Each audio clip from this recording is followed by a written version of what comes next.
Yes, guys, today I'm here with Gurnoor. We're here and today we're going to be discussing about sales with HVAC because we've noticed that a lot of HVAC business owners, they're hitting up leads, they're either not replying or they send the quote over and once the leads see the quote, they don't really want to reply. They get scared by the price. And so there's a whole new narrative to pitch in which we've sort of discovered. And that's what we're going to cover today inside of this podcast. So yeah, and a little background to me.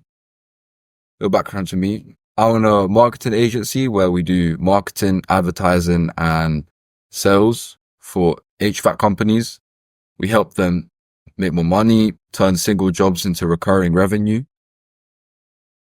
And yeah, we managed to turn £500 ad spend into £48,000 within 30 days for a couple of our clients, which is very nice, obviously.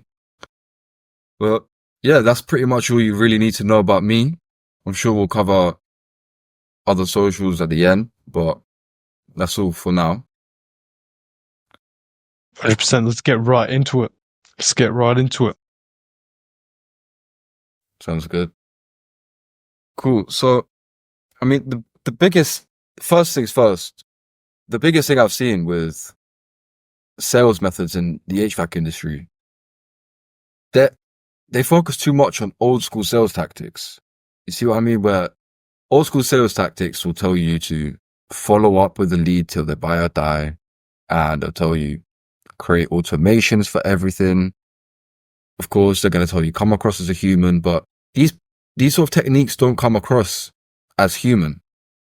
These techniques don't put money in the bank. I'm not sure if you've noticed the same thing in the real estate industry, but like cold calling, that there's sometimes cold calling works, sometimes it doesn't. The ones that do work is where you come at it from a human standpoint. Yeah, I mean, no, 100%. I feel like HVAC and real estate are for sure one of the things that are like really just outdated as hell. And I'm not sure, why do you actually think these guys don't get into the technology side of things? Because there's so much to do, like lawyers, finance firms, all these guys, they're speeding ahead with AI and all these new integrations and stuff. Why do you reckon, it's just HVAC and real estate that just like to be like the elephant in the room who's not doing it? Yeah, I've spoken to a lot of HVAC owners and a lot of them start telling me, listen, I'm doing what I'm doing now. It's worked for the past 20 years. It's great. I don't want to risk anything. I don't want to do anything different. I'm scared if I do it, it's either not going to pay off in the end or whatever other excuses. The truth is, 100 years ago, what you're doing now would not be working. If someone 100 years ago had an HVAC company and they did the same exact thing they did people do in the 1950s, it wouldn't work because there's a complete different era. There's a complete different, you're surrounded by different people. There's a different audience. And so it's the same thing from when these people have started their companies up until now. These people don't realize that there's a shift happening. There's a big change happening and they need to sort of catch on. Not before it's too late, but before it gets almost too late, if you understand what I mean. It's going to become very difficult in a while to catch up. And there are some top players who are doing it. Go on. There are some top players who are doing it. There are lots of top players who are doing it in the industry. And the people who are doing it and take advantage of AI now inside of the HVAC industry and the real estate industry, they're the ones who are going to be they're the ones that are going to scale the most in the next 20 years. I feel the same. There's I think it's around 30% of real estate firms this year, they're moving into new tech and new AI and stuff. So Alex, kind of walk me through, I can't really imagine someone from HVAC actually cold calling. How does that work? What would you even pitch them, Yeah, of course. It's for example, we're not, first of all, we wouldn't be the people who would be cold called, obviously. We're not property directors or facility managers. We can't really imagine that. But let's imagine for a second we are property owners and we are facility managers. The worst possible thing that someone can say to us is, hey, they ring us on the phone, we pick up, hey, can I spare 2 minutes of your time, please? It's just, can I spare 2 minutes of your time? They don't know you. They don't really care about you. If you were to die tomorrow, they wouldn't really care. They wouldn't really know. Yeah. So nobody really cares. Nobody really knows. So these sorts of things where a lot of sales gurus are going over and they're teaching people to do this. They're teaching people to come across and say, hey, can I spare 2 minutes of your time? Because it sounds more professional, but it really doesn't. It wastes the time and you need to get straight to the needle moving tasks first. And that's exactly. So I read a book by Oren Klaff and I've based my whole sales process based on that book because that man introduced a new frame of pitching to me and I used it for myself and I used it for my clients and it worked every single time without excuse. It's worked and it's worked miracles and it helps you close for higher ticket deals and it helps you keep their attention. And third point, not only does it help you close for higher ticket, it not only does it help you keep their attention for longer, but they're going to end up chasing you. There's very few sales tactics that get people to chase you instead of you having to chase them. And that's why I love that book and I love the way that I've implemented it into my business. The way I've implemented it into my business is slightly different towards what the book says. But again, it's amazing. No, 100%. I feel like those sales tactics are actually like the best kind of ones. Like there's one that I was looking at the other day and it was like Jeremy Miner's one. Whenever someone was to him like, hey, sell me this pen or sell me this protein powder, instead of going on about the benefits, he would say, well, why would you even need this protein powder? I mean, you look pretty big, you know, and they start listing out the reasons why they would need it. He's like, oh, cool. Okay, cool. So are you sure that's even a big problem? Then they state out why it's a big problem. They sell themselves.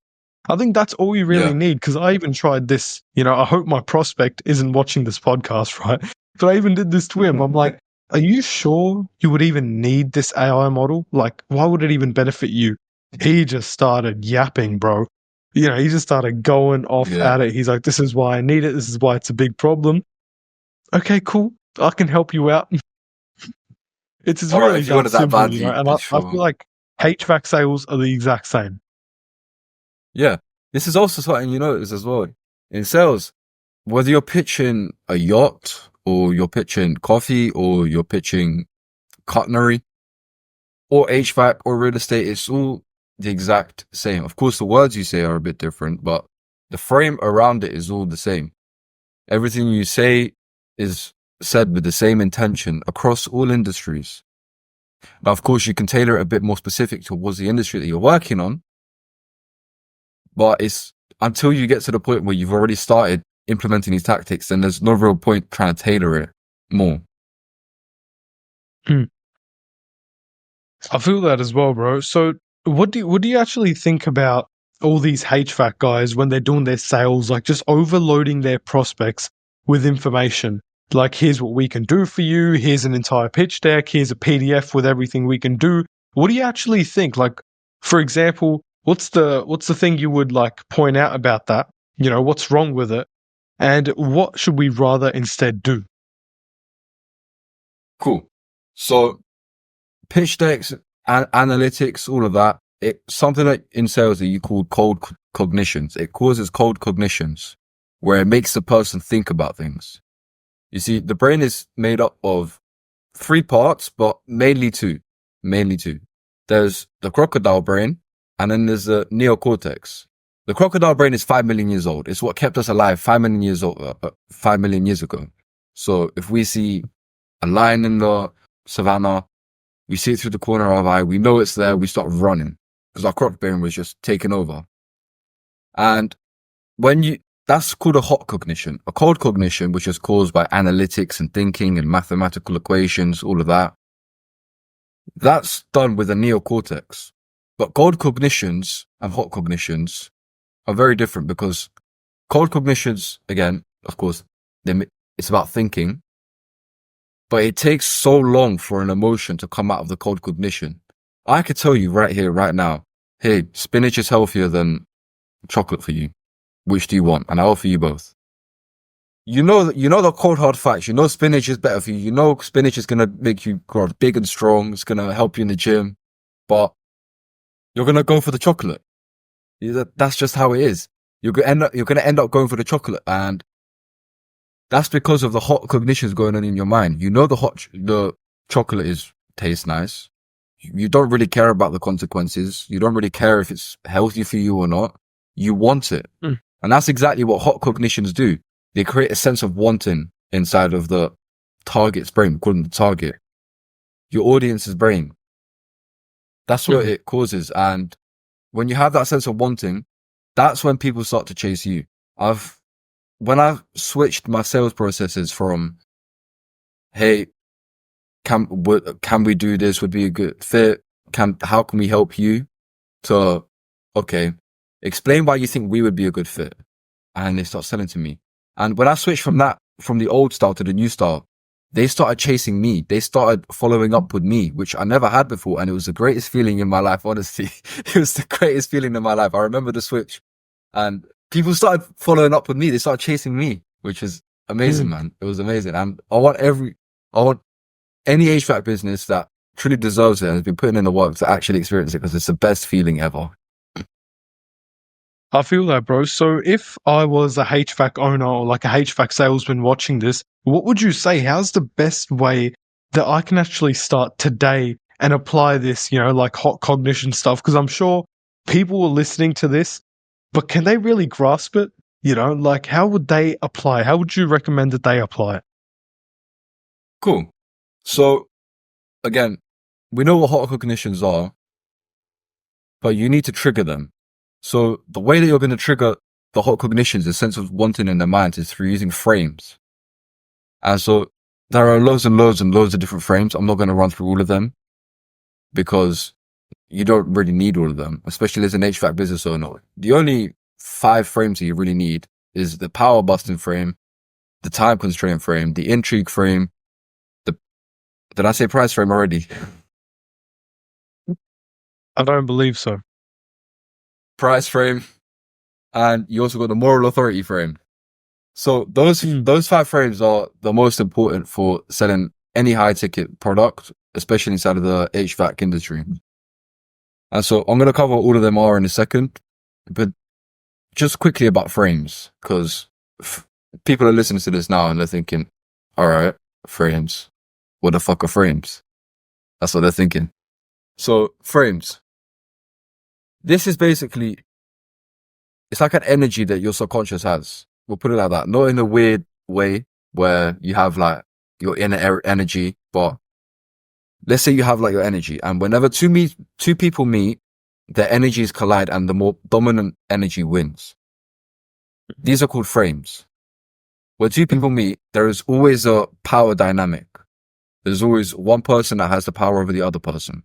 And most people, they don't believe that they can actually influence this or change it, which is kind of crazy. And I used to think the same until I learned about frame-based pitching. And it allows you to manipulate your frame based on what the other person is coming at you with. So if someone's coming at me talking, okay, give me the cold hard facts, I'm going to apply the intrigue frame, because it takes them out of that cold cognition mode and it puts them into the hot cognition. Again, you want them always to be inside of a hot cognition zone, because that's where they're paying the most attention and they're feeling a sense of wanting. Again, pitching is all about keeping their attention and making them want something. And that's exactly why frames are amazing. So use frames to create hot cognitions. Again, there's a whole bunch of different mix and matches that you can do. If someone comes at you with this frame, you apply this frame and you will win. Or if someone comes at you with another frame, you come at them with another frame, then you win. But honestly, the basics are, if someone just wants the cold hard facts, you tell them an interesting story and you don't finish the story. You don't finish the story because it keeps them at the edge of their seat. And now they're interested, and you've created something that keeps their attention. Again, attention is inside of the hot cognition zone. People don't pay attention to the cold cognition inside of the cold cognition zone because it's boring. And the information processing model inside of your brain doesn't bring that information, all of the information up from the crocodile brain to the neocortex. Unless what you have is new and like really, really novel information, then it's going to come up here and it's going to stay in a cold cognition zone, and it's going to, only part of what you say is going to be digested, and then only half of that part is going to be understood, and only half of that part is going to be taken on. If you understand what I mean. So that's why everything that when you do inside of the hot cognitions is all based on feelings. It's all based on feelings rather than hard hold facts. Again, back to the spinach analogy, I could tell you, listen, this spinach is so healthy for you. It's the healthiest thing in the world. You take it right now, you become Superman. Or you could have this piece of chocolate. Most people will pick the chocolate. And so, yeah, going back to your question about frames. Frames is sort of, okay, let's go through a couple, let me go through a couple of examples. So the most powerful frame that you can use against any sort of frame is the prize frame.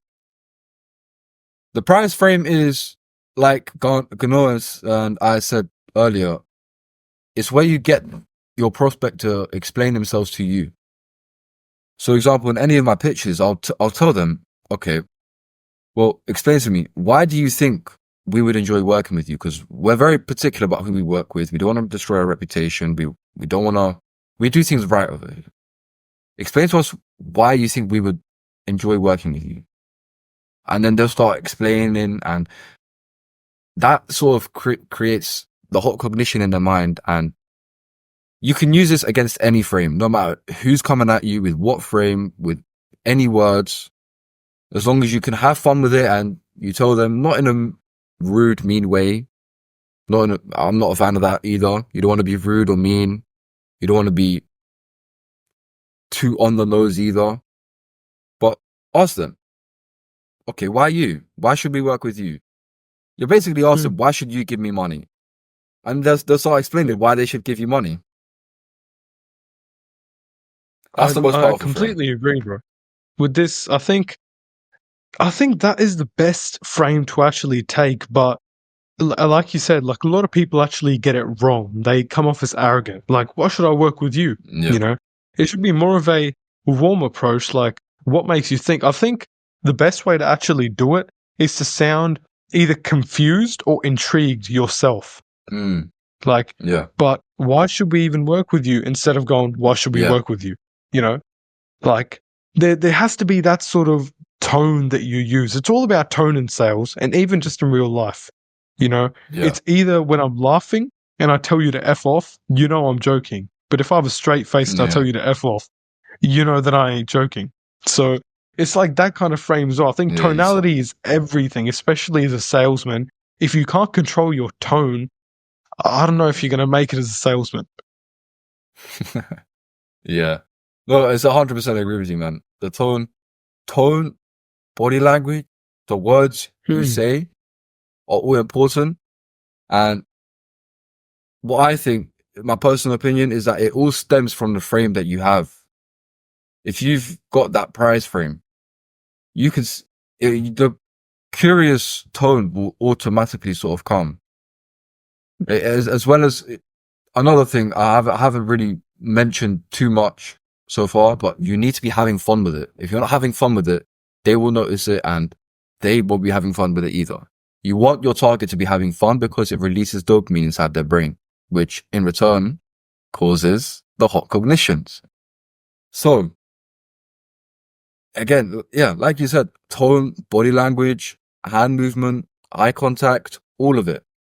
Every single thing that you do is super important. Here's like a question I would have for you. I apologize to interrupt you, but here's the question I have for you.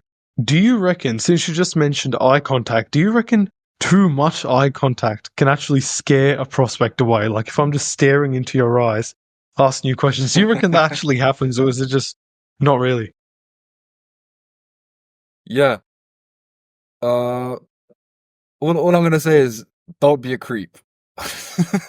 No, If you stare someone in I the feel eyes like for 20 minutes straight, yeah, if you I stare feel someone like in we're the eyes for taught 20 minutes like to straight, do that. Hmm. sorry? Go on. Yeah, no, I was just saying, I feel like as men, we're kind of taught to do that, like look the person in the eye and don't be the first one to look away. But do you reckon it's like different in sales? Because, like, I don't know, could there be like an ego clash?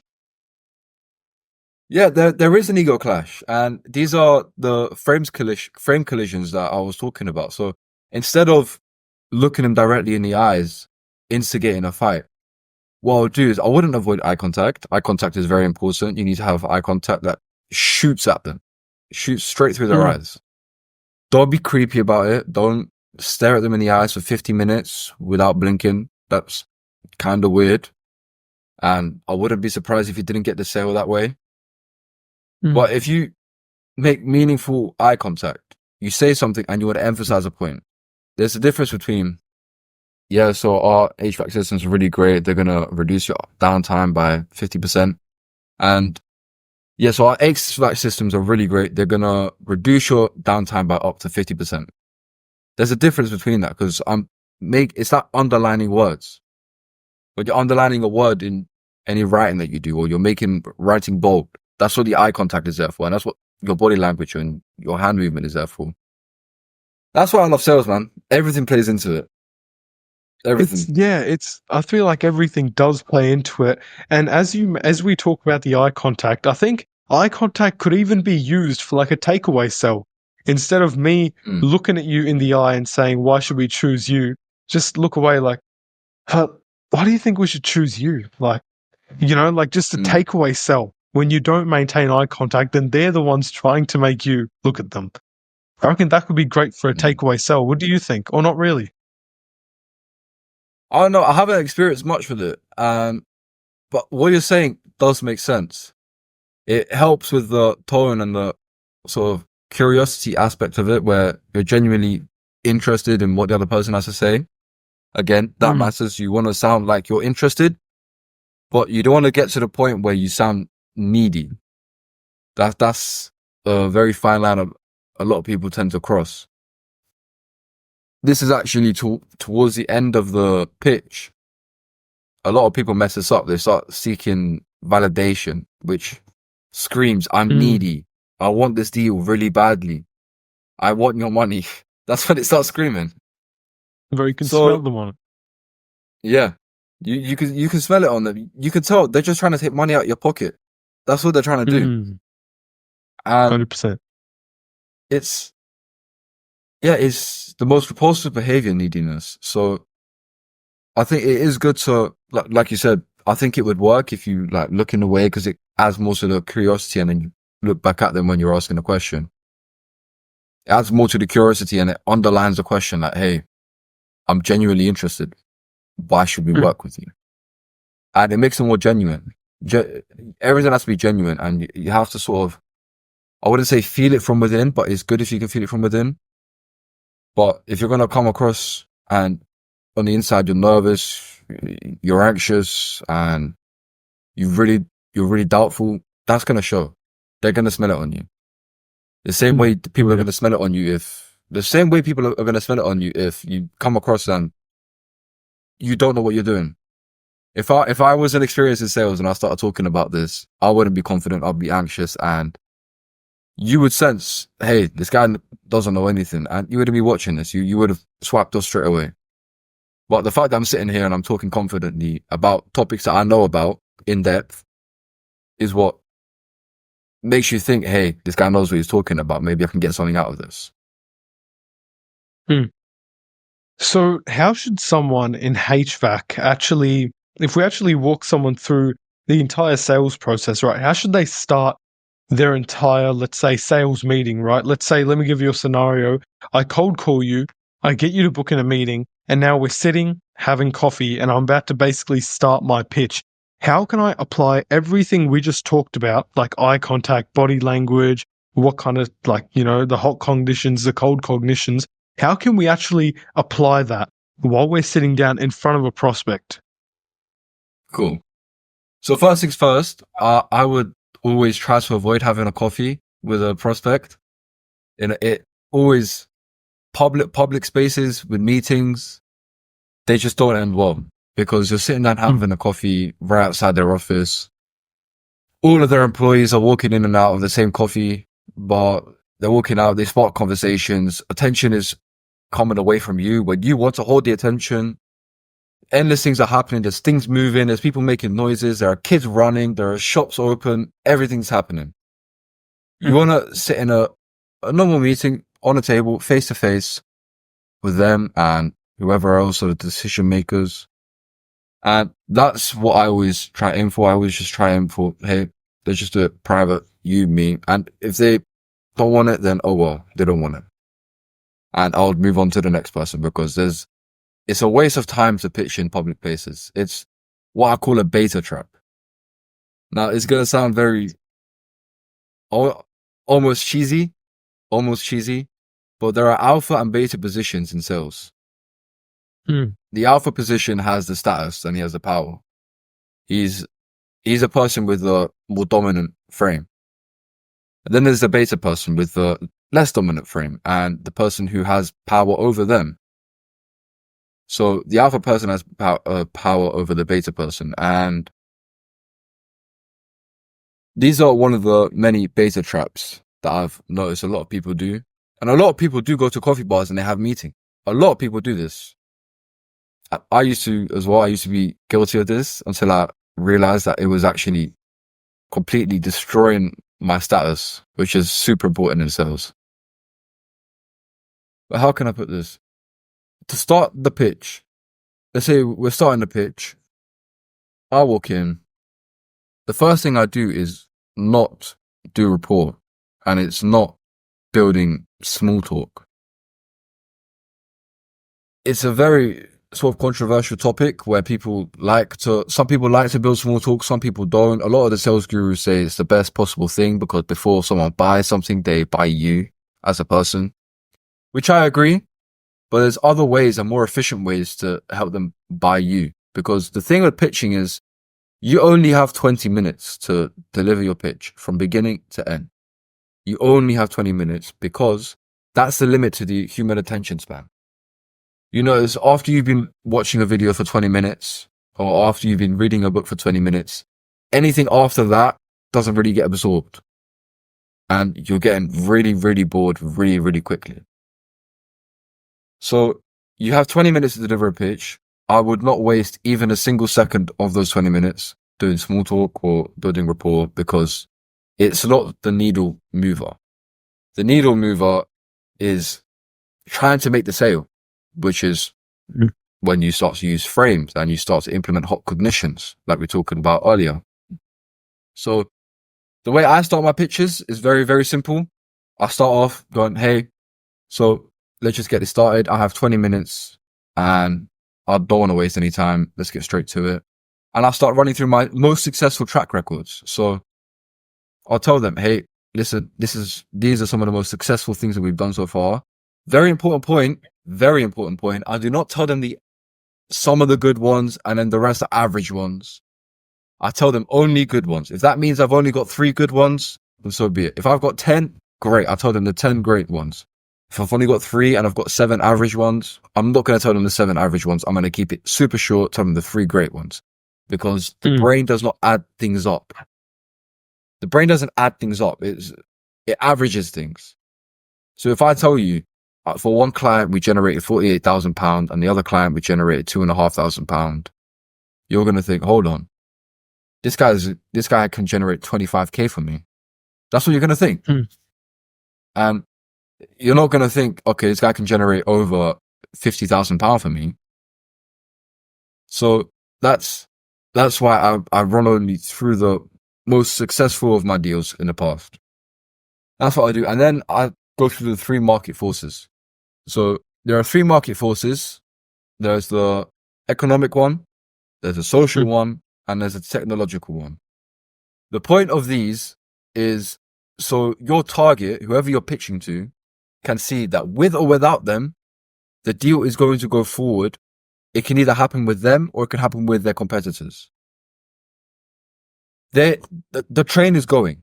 They can either jump on the train or stay watching it and watch you ride off into the distance in a very painful way. In a very painful way. So that's what I use the three market forces for. And just to quickly explain what the three market forces are, it's you explaining the changes inside of the industry that have opened this small new window in the market. Very important part, I just said new. Nobody wants old things that have been sitting on the shelf for years and you all of a sudden just decided to pick it up and hand it to them. They want new stuff. This just came in. Do you want it? Because nobody else has it then. And this also plays in with the croc brain psychology. Also plays in with the croc brain psychology where if it isn't novel, ignore it. So if you position the pitch that you're having, you don't tell them what your big idea is yet. You're just describing the market for them and why now is a perfect time for them to invest. This is also called the why now frame. So it's a frame that you're putting on them. And this also helps you start off the pitch and you have more status when you start off the pitch, which is always good to have. You want to start building status and power immediately. I don't want people to think build power and so they start doing little things that do X, Y, Z. You don't want to be petty about it. You don't want to be weird about it.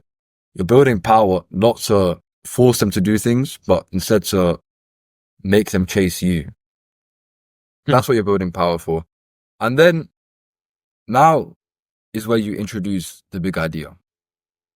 Now, all of this where you run through your track record, your most successful deals in the past, you go through the three market forces, and you introduce your idea. All of this shouldn't take more than 5 minutes. 5 minutes maximum. Because don't forget, you only have 20 minutes to pitch them from beginning to end. From introducing your big idea, introducing yourself, who you are, why now, to, all right, let's wrap this up. You only have 20 minutes in between that. And so, before we move on, the way that I like to introduce my big idea or my product to someone is simply by using the idea introduction frame. So, for example, let's see if I've memorized it all off the top of my head. So you go, hey, 4 X persons, so 4 HVAC business owners who are dissatisfied with the current offerings in the market. My big idea or my big product is insert a new idea. And unlike XYZ, my idea product does XYZ. My idea product is XYZ. That is the quickest and most simplest way you can introduce your product or your idea. And I've seen it work almost 99% of the time. No, 100% of the time. I haven't had a single pitch where this hasn't worked. Not a single pitch where this hasn't worked. New, you know, and I love that you mentioned that. It has to be something new. No business owner, you know, like we're talking B2B sales here. No business owner wants something nice and old and, you know, something that's already working. They want to stick to that because it's already working, but they want to add something new. They don't want something old. And yeah, I love the fact that you say the train's going to keep going anyway. Do you want to hop on or not? Because this is something I've done in the past before. And this prospect was basically telling me, he was like, no, I think we should do it next year. This was around the end of November. He was telling me, no, we should do it around next year, start of next year. I sent him one email. I said, look, this is what your competitor's doing. I'm going to go and have a chat with them. Let's see if, you know, get back to me in like the next 24 to 48 hours and we'll have a chat. We got on a call, closed him for 10K and bang, right there, you know, like just closed him for 10K simply because we basically hard sold him.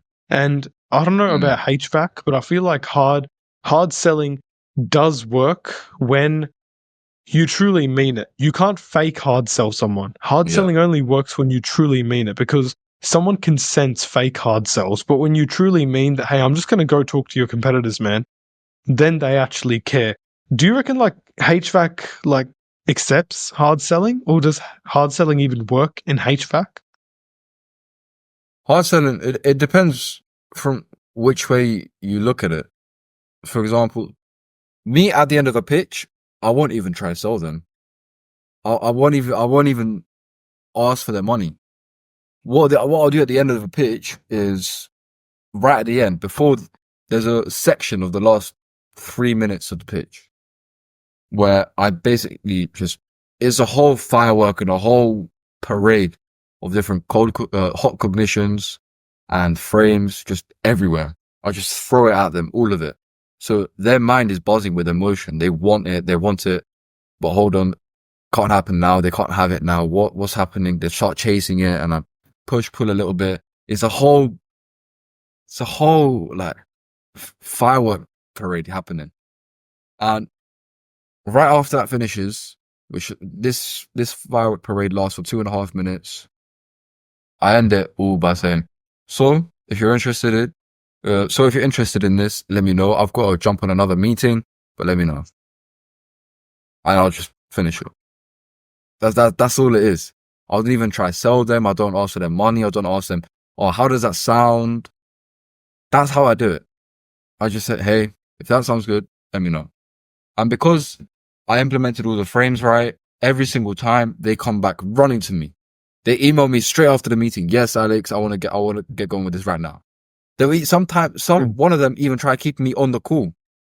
They try to keep me on the call, and I had to delay my next meeting by 5 minutes. This shit, I feel that. it's amazing, man. But no, yeah, I think people, I don't know. It's always like, I felt like you have to let the sale marinate. If you try to hard sell way too early, I mean, the one thing I didn't mention about the story that I was just mentioning about the hard selling, that was my 4th meeting with him.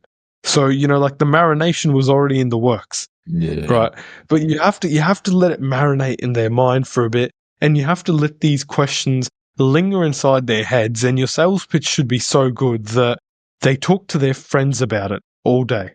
yeah. I think that's the best rule to have. Anything you do with a prospect, it should be something that they talk to their friends about. They watch your YouTube video, they should talk about the concept to their friends. They get on a call with you, he gave me so much value, you guys have to hop on a call with him. It has to be something they talk to their friends about, because if it's not, then it's just nothing of interest to them. Right? You never intrigue them enough. Of course, man. Yeah. Listen, we've spoken a lot in the past, and I know you're super. When it comes down to content and all of this stuff, like writing content and all of that, you're the expert, man. So teach me a little bit. Teach me a little bit. How would you implement that? Like, how would you go about doing that for HVAC? Because I'm not such a super content wizard where I do all of that. I'm more, okay, we're going to be running ads. I know how to do this with ads. I know how to do this with sales. If I'm in front of the customer, I can convince them to buy. But when it comes to marketing, you're the expert, man. How would you get HVAC business owners to talk to their friends and employees about you and your content? Well, before I do that, let me ask you, is HVAC more of do you know the 5 stages of sophistication in a market? Yeah. Which stage do you think most HVAC businesses are? I say they're lingering at around 5. It's between 4 and 5. Yeah, that's with markets. How I would do it is it has to be either one leading with identification. So there should be some kind of identity actually ingrained within your service. Like, I'm sorry, but we only serve CEOs. I just want to make sure, are you the decision maker? We only serve CEOs, or we only serve these kind of companies. There should be an only factor, because when you have 20 marketers to choose from, I'm just speaking from my personal experience, when you have 20 marketers to choose from, and they're all like, I'm a marketer, I'm a marketer, I'm a marketer. One guy says, I'm a marketer for HVAC companies.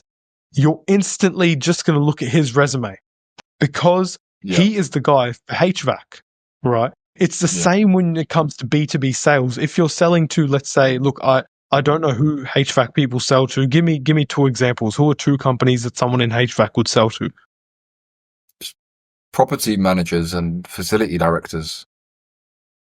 All right. So property. So we're a HVAC company, and we only serve property managers. Like, I'm sorry, but I just want to make it clear: if you're not a property manager, I'm so sorry, but we can't help you. And you want to make that super clear, even in your content, and then you lead with a new idea. Then you come in with the new mechanism, because anyone can invent a new mechanism, but it only really works when you have all this together with it. You need to. I would say it's just a mix of identification and actually leading with that new mechanism that they talk about to their friends. But before you introduce the mechanism, there has to be some kind of selling the solution. A normal principle that I use when it comes to this kind of stuff is, first you do a quick introduction, then you sell them on the solution. First you introduce a bit of logic, maybe with a story, or just history in general, just talking about history, and then you bring your idea. Because if I just tell you, hey Alex, I've got this amazing software, it's $99 only, and you're going to get 50 HVAC business owners contacting you tomorrow morning, it's not really going to intrigue you. But if I actually go through a story of how it's been done before and how it can be done, and then I present you with my offer, that is how I would go, because that's actually going to be significant enough for you to talk to your friends, Yeah, 100%. I completely agree with this. And it's really, really interesting because one of the frames inside of sales as well. One of the frames inside of sales is the intrigue frame. So when somebody comes at you and goes, hey, just give me the cold hard facts, or even at the end of the pitch when I'm doing that whole frame and hot cognition firework parade, when I'm doing that whole thing, one of the things I use is I build a narrative. And it's just like you said, you build a story around someone, because they can see themselves as that person in a way. And so you put a narrative, and you build a narrative, and you build a story that's relevant to you and the service that you're selling. And it also, you can include this, but it could also include something that they can't have right now. So for example, you could say, hey, Gurnoor, after this podcast, once we get this deal done, straight after we get this deal done, I'm going to introduce you to one of my friends, John. And then that's immediately saying, hey, listen, there's another guy there. And the crocodile brain is really good with picturing and playing out social interactions with other people. The brain loves, it absolutely adores social interactions. If you're talking about how, this is why girls gossip all the time. Because, oh, did you hear what Jessica said? She said that about Elizabeth's boyfriend.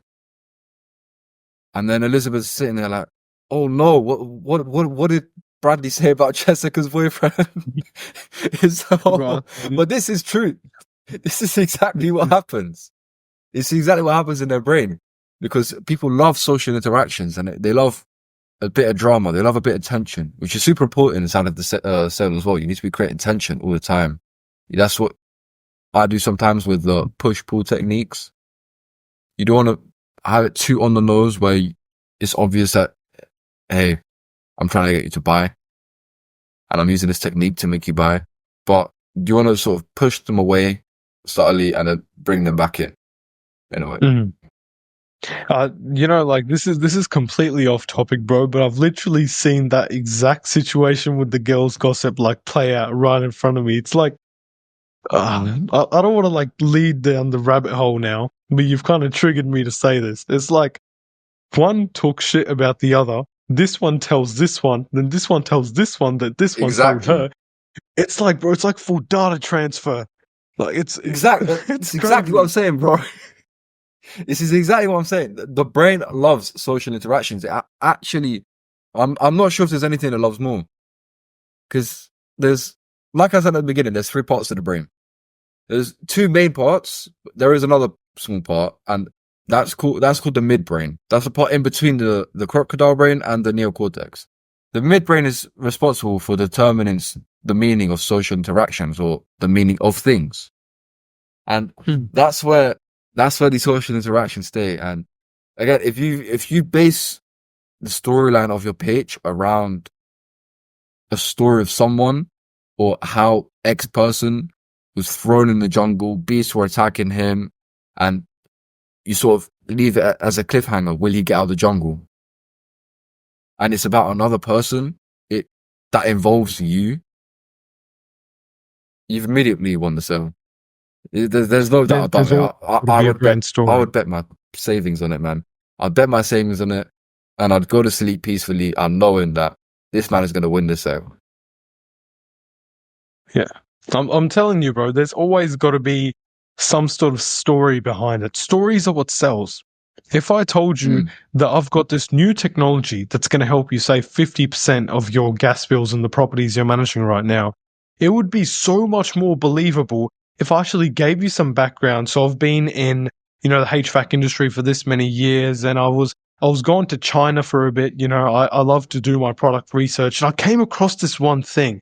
And listen, I didn't believe it at first, so I did this and I did that and I did this, and then this happened, and then Jessica started gossiping. I don't know, Yeah, like some yeah. shit like that. And then it's just so much more believable with a story. And I'll be honest, I'm not in touch with many HVAC businesses, which is maybe why I don't know about this, but I have never, ever, ever seen a HVAC business actually using a story to sell their products. My friend, you Like, have just give you? me an idea. You just give me an idea. I'm telling you, literally no one has done this. Yeah. I mean, I use it inside of the sales for that when I do pitching for these people. Sometimes if we agree that's what they want help with, then I'll help them with that. And I'll use the narrative based pitching. So the narrative based pitching to create a narrative about how this product came into play. Another really interesting thing you said is when you're introducing the product, you were saying, hey, I went to China and I found this thing and I didn't really believe it at first, so I did this to prove it. That's the exact same point that the beginning of the pitch has. When you go through the three market forces, you have the economical forces, the social forces, and the technological forces. So you're explaining, okay, in economic factor, for economic reasons, why is this important right now? What have you just found out about it? And you're going back deep into trenches of time, as far back as you could possibly go to find the origins of this. Where it was back then, and you slowly build it up to, okay, so look, you find it here, and it's now here.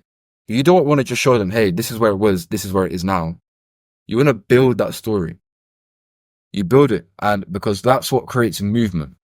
Now, for example, we're sitting here, we're talking, and I'm sitting right opposite my window, but let's say a bird came and flew right through my window. Apart from the fact that it's going to hit my face, I'm going to sit there and I'm going to think, whoa, what is that flying right at me? Hmm. That's because there's movement. There's movement there. It's just primal. And again, this is a crocodile brain in action. But it's primal. It's something coming at you, running at you. Someone shouts. Now, I'll give you an example of the three brains working together. You just got your groceries and you put them in the car. And you hear someone shouting. Your first instinct is to turn around and go, whoa. Because that's a crocodile brain. It could be a threat. It could be someone trying to kill you. It could be someone trying to get your attention. It could be anything. But the most important thing is that it's a pattern interrupt. Someone's shouting all of a sudden. And then the midbrain starts working and it starts determining the meaning of the social interaction. So you can say, oh, he's shouting at someone he knows. And then the neocortex starts working. And then you understand, oh, okay, that man just telling someone that they dropped the penny on the floor. That's the three brains working in sync. And that's exactly why the three market forces just, when you create that movement, it takes them through these phases.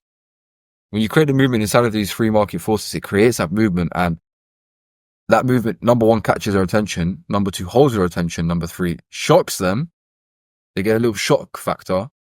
And number four, when there's movement like this, the subconsciously people are going to know, they have a belief in your products. Like they can see the build up. If you just show one static image against another static image, there's not much story. It's not interesting. And I forgot what it's called. I think it's called image blur or change blurriness or something, where you show people two vastly different images and they can't see the difference. People can't see the difference. I thought it was crazy at first as well. Like, literally, I read this and I went, what? And I started thinking about it and I went, hold on, this makes sense. Let me try to test this out. And I searched up some tests online and I genuinely found out, although it wasn't as true as it exaggerated it online, it is true. There is that sort of, people don't see that static change where you show one thing and then you show the other thing, the before and after. You want to show the gradual change because it creates that movement. That's super, super important. 100%, bro. And I think if any HVAC business owner or HVAC salesman can actually like grapple this like concept, you know, like actually grab it and learn it and feed it inside their head, it's gonna like absolutely skyrocket their sales. Because I think this is like a whole nother level of sales. This isn't just build report, sell them, and be the average 100, 150K a year salesman. This is like in the millions, you know, multi-million dollar salesmen use this. And truly, you have to go this deep if you actually want to make a lot of money as a salesman. If you're one of the guys who's just like, I'm fine with my casual, you know, 500K a year. Like, if you actually want to go into the big millions, you have to grapple this concept. You've got to. And this podcast has been so helpful to everyone watching this. You don't have to own a HVAC business to actually understand this and use this in your sales process. This is like, if you don't like go back and literally listen to what Alex has said this entire time, I would say you're pretty dumb not to. Because you need to like listen to this over and over again and feed it inside your head. You're going to kill it with sales if you're actually doing this. 100%, man. I completely agree. Every single company that we worked with, that we either trained the sales staff on these principles or we did the sales calls for them and the sales presentations for them. Every single company who's taken our advice on board has completely killed it with sales. They've killed it every single time. There hasn't been a single company that's taken this. There hasn't been a single company who's taken this sort of concept on board about frame-based pitching, narrative-based pitching, and hot combinations. There hasn't been a single business who's taken this on and hasn't made more money than ever. In fact, we worked with one business. They made more in the first quarter than they did in the whole of the last year. The whole of the last year.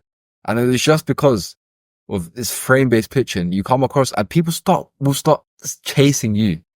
It's crazy. It's crazy. I never knew this existed. Even 2 years ago, you asked me, hey Alex, what's frame-based pitching? Can you help me? I would have looked at you like, what's that? I didn't know this was a thing. This isn't something where you're born naturally with it. I'm certainly not a naturally born good salesman. It's a scientific process that you implement into your life and you implement into your sales presentations to achieve the desired outcome. If you input X, Y, Z, you'll get ABC. It's like better method, better results. Much better method, much better results. I stole that from Oren Klaff. that quote. But it's 100% true, man. It is. It is 100% true, bro.